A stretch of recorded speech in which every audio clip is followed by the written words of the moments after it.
નમસ્કાર, આપ જોઈ રહ્યા છો નેશન પ્લસ ન્યૂઝ. હું છું આપની સાથે હિરલ પંડ્યા.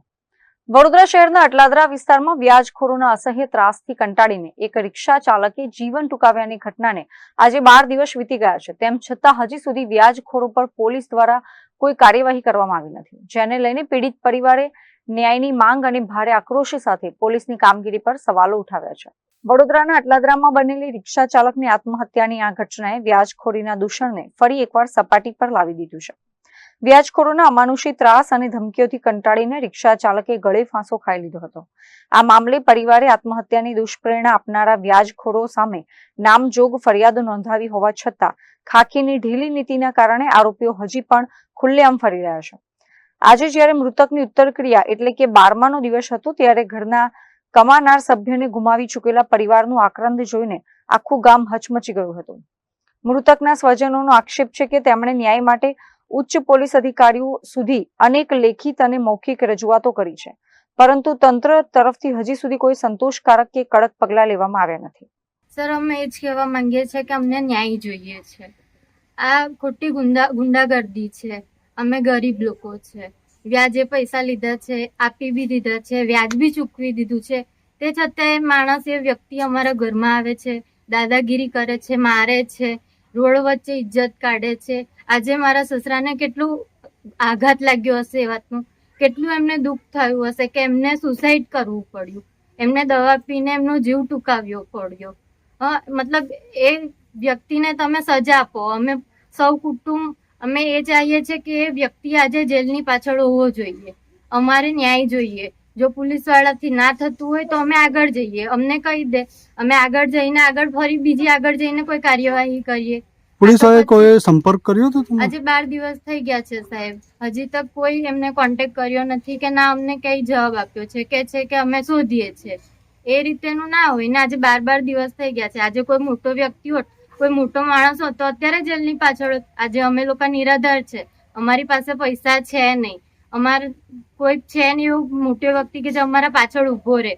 અમે જે છે અમે મજૂરી કરીને ખાવાવાળા માણસ છીએ. આજે અમારી સાથે આ રીતેનો વ્યવહાર કરે છે. હું સત્તાને, સરકારને, બધાને કહેવા માંગુ છું કે અમને ન્યાય જોઈએ. ન્યાય તમે નહીં આપી શકતા તો અમે આગળ જઈશું, અમે બીજી કાનૂની કાર્યવાહી કરીશું. મારા સસરા ગયા છે, એક હતા માત્ર જે અમારું ઘર ચલાવતા હતા, અમારું ગુજરાન ચલાવતા હતા, રિક્ષા ચલાવતા હતા. એ આજે અમારો કોનો સહારો? અમારો બાપ ગયો છે, સસરો ગયો છે, અમારા ઘરનો કમાવનારો માણસ ગયો છે સાહેબ. હવે અમારું ગુજારણ કોણ કરશે? અમારું ભરણ પોષણ કોણ આપશે? કોણ જવાબદારી લે છે આની? આવા ગુંડાગર્દી તો કેટલી થતી હશે. હું બધાને એ કહેવા માંગુ છું કે તમે આના પર સખ્ત કાયદો બનાવો કે કોઈ ફરીવાર કોઈ નિર્દોષ માણસને આ રીતેનું અત્યાચાર ના સહવું પડે. આ ખોટી એમની દાદાગીરી છે. તમે વ્યાજે પૈસા આપો છો, એનું તમે વ્યાજ બી લો છો, પૈસા બી લો છો, તે છતાં તમે મારીને જાઓ છો, બ્લેકમેલ કરો છો. આ ખોટી વાત છે ને. અને તમને એટલી બધી જેમને પૈસાની હતી તો ફેમિલી મેમ્બર બી હતા ને, બધાને આવીને ઘરમાં વાત કરતા, કોઈને કોઈ તો આપી દેતું ને.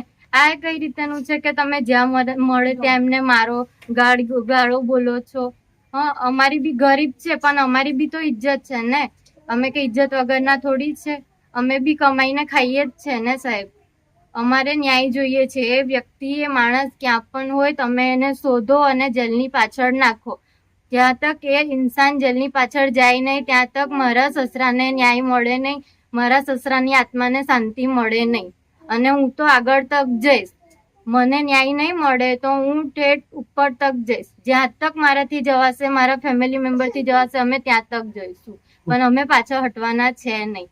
પોલીસની આવી શંકાસ્પદ ઢીલી નીતિથી નારાજ થઈને પરિવારે સવાલ કર્યો છે કે સામાન્ય જનતાને કાયદાનો પાઠ ભણાવતી પોલીસ આવા નામચીન અને માથાભારે વ્યાજખોરો સામે લાચાર કેમ છે?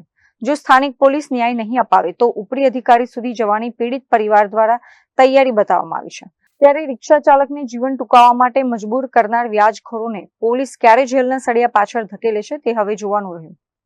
કેમેરામેન નવનીત પરમાર સાથે Chirag Patel, nation plus news, Vadodara.